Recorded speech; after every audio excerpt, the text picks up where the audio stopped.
Guys, in the UNGA meeting, so Netanyahu has given a very clear visions of what is the outcome of this war, and he has given a message to the Iran that do not attack. Just that is some 2 days ago, but today morning Iran has already attacked around the 200 missiles. We have not get any informations about casualty, but one person is seems injured, but that is not sure. The hospital has confirmed that one person is dead as per the Washington Post, but the no further news has not been arrived. But let's see that know what Netanyahu has messaged in UNGA to Iran. So it is a very clear picture. So let's watch together. You can also go to the YouTube channel and watch to the original. All right, so we're going to head straight over to the UN headquarters in New York City, where Israeli Prime Minister Benjamin Netanyahu is addressing the General Assembly. Let's step in. Leveled at my country by many of the speakers at this podium, I decided to come here and set the record straight.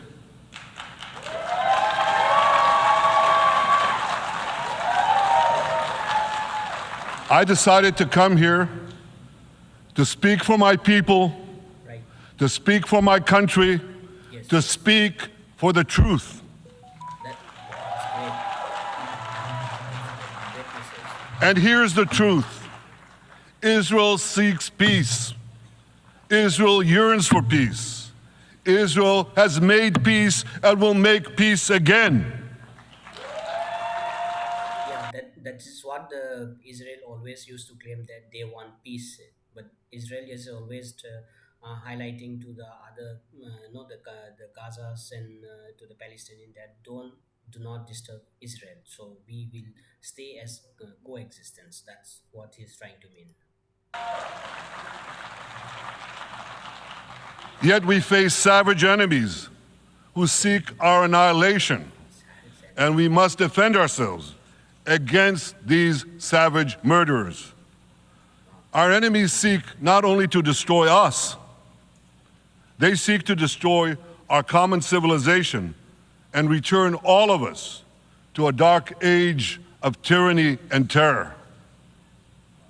When I spoke here last year, I said we faced the same timeless choice that Moses put before the people of Israel thousands of years ago.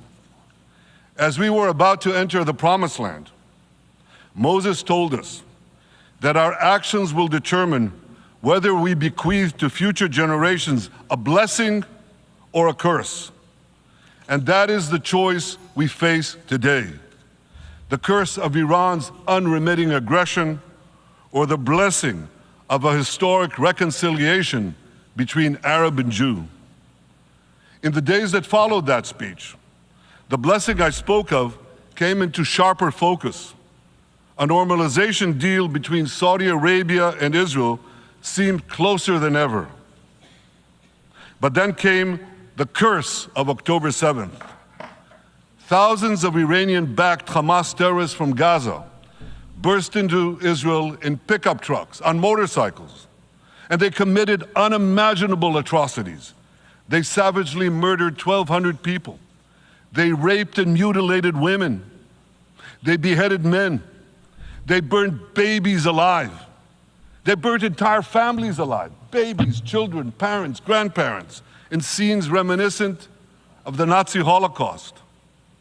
Hamas kidnapped 251 people from dozens of different countries, dragging them into the dungeons of Gaza. Israel has brought home 154 of these hostages, including 117 who returned alive. I want to assure you, we will not rest until the remaining hostages are brought home too. And some of their family members are here with us today. I ask you to stand up.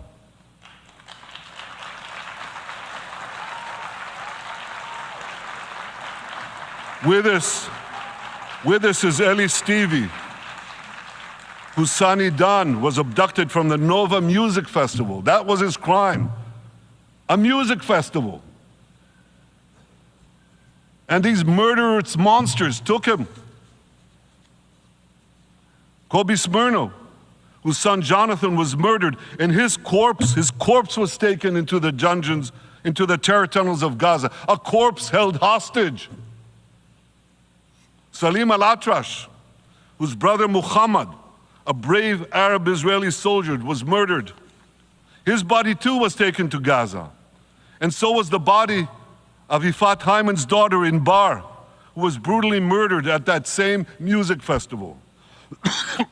With us is Sharon Sharabi, whose brother Yossi was murdered, and who prays for his older brother Eli, who is still held hostage in Gaza.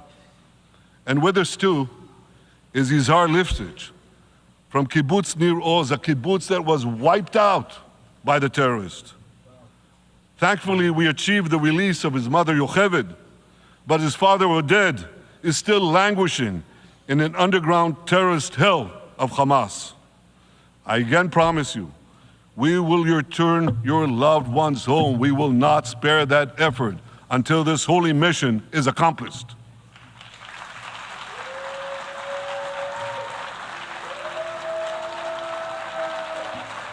Ladies and gentlemen, the curse of October 7th began when Hamas invaded Israel from Gaza, but it didn't end there. Israel was soon forced to defend itself on 6 more war fronts organized by Iran. On October 8th, Hezbollah attacked us from Lebanon. Since then, they fired over 8,000 rockets at our towns and cities, at our civilians, at our children. 2 weeks later, the Iran-backed Houthis in Yemen launched drones and missiles at Israel, the first of 250 such attacks, including one yesterday aimed at Tel Aviv. Iran's Shiite militias in Syria and Iraq have targeted Israel dozens of times over the past year as well.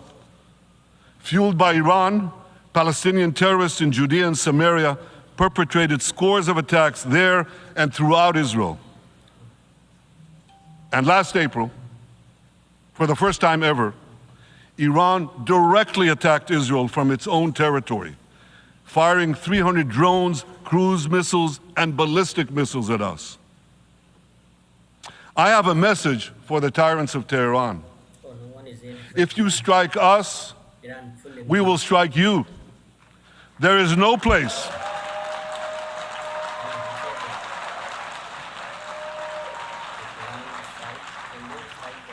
There is no place in Iran that the long arm of Israel cannot reach, and that's true of the entire Middle East.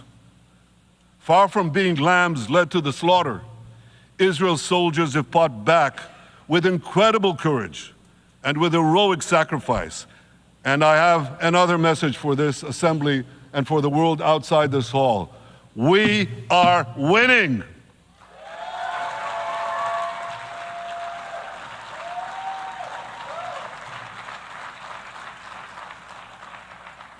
Ladies and gentlemen, as Israel defends itself against Iran in the seven-front war, the line separating the blessing and the curse could not be more clear. This is the map I presented here last year. It's a map of a blessing. It shows Israel and its Arab partners forming a land bridge connecting Asia and Europe between the Indian Ocean and the Mediterranean Sea. Across this bridge, we will lay rail lines, energy pipelines, fiber optic cables, and this will serve the betterment of 2 billion people. Now look at this second map. It's a map. Look at the second map. It's a map of a curse. It's a map of an arc of terror that Iran has created and imposed from the Indian Ocean to the Mediterranean.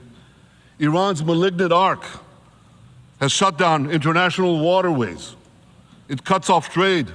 It destroys millions, destroys nations from within, and inflicts misery on millions. On the one hand,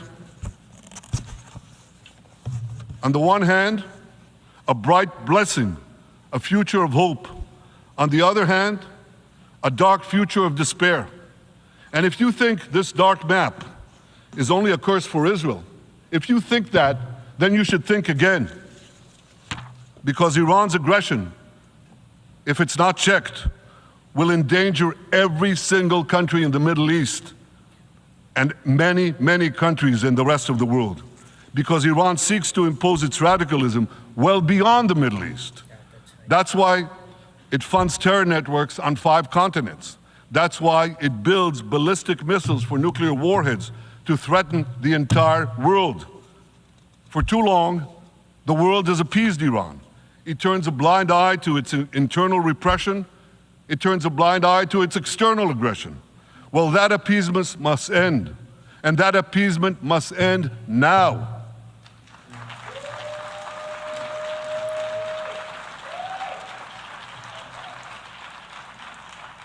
Nations of the world should support the brave people of Iran who want to rid themselves of this evil regime. Responsible governments should not only support Israel in rolling back Iran's aggression, they should join Israel. They should join Israel in stopping Iran's nuclear weapons program. In this body, in the Security Council, we're going to have a deliberation in a few months. And I call on the Security Council to snap back UN Security Council sanctions against Iran, because we must all do everything in our power to ensure that Iran never gets nuclear weapons.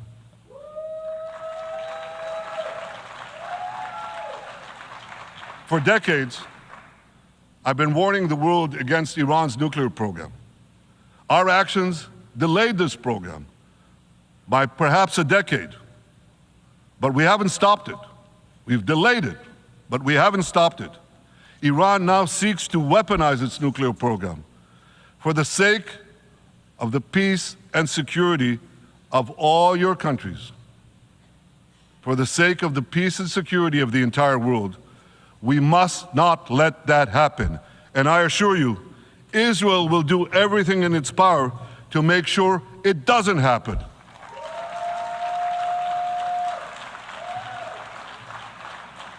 So, ladies and gentlemen, the question before us is simple. Which of these 2 maps that I showed you will shape our future? Will it be the blessings of peace and prosperity for Israel, our Arab partners, and the rest of the world? Or will it be the curse in which Iran and its proxies spread carnage and chaos everywhere? Israel has already made its choice. We've decided to advance the blessing. We're building a partnership for peace with our Arab neighbors while fighting the forces of terror that threaten that peace. For nearly a year, the brave men and women of the IDF have been systematically crushing Hamas's terror army that once ruled Gaza. On October 7th, the day of that invasion into Israel, that terror army numbered nearly 40,000 terrorists. It was armed with more than 15,000 rockets. It had 350 miles of terror tunnels, an underground network bigger than the New York subway system, which they used to wreak havoc above and below ground. A year later, the IDF has killed or captured... All right, we've just been listening to Israeli Prime Minister Benjamin Netanyahu. He's addressing world leaders at the UN General Assembly. It's all about the Netanyahu has mentioned that so they will answer to Iran. This is the message. So now, today morning, we have observed that Iran has already attacked Israel with 200 missiles, nearly 200 missiles. To be specific, it is around some 182 missiles, as per the Washington Post. And as just now I have watching the Washington Post, and that it was mentioned that 1 person has been dead. And so the message given by Netanyahu is very, very clear, and is it is quite understood that the Israel will 100% will retaliate back to Iran. So I don't know when the retaliation will be done, but obviously it will be done. So it's very scary. Why? Because see, Israel is very good in a defense system, and it has protected its people from that 182 missiles fired from Iran, and no, only one person is died with 182 missiles when it's fired to Israel. One person is dead. You imagine the what will be the outcome in Iran. Now, Iran defense system is not that strong, like compared to Israel. Now, if the Israel fired at least the 10 missiles, probably the death toll will rise like anything, and then now again the Iran will cry that no, Israel has killed our children's or kids or like unharmed citizens. All those things, victim card will start playing by Iran again. But why Iran attack Israel unnecessarily? And this is maybe leads to disaster of Iran. Maybe Iran maybe totally collapse, like how Lebanon has been collapsed. Now Iran also will collapse. So it will be a suggestion to the Iranian that if you stay in Iran, 100% you are going to burn the anger of Israel. 100% Israel will retaliate back. This is what the message is very clear, and we can understood that Netanyahu is very clear about his visions of this war. Okay, so with this, we'll wind up. So let's see what Israel takes in near future against Iran. So we are expecting something big may happen, but God bless, it should not happen. Thank you.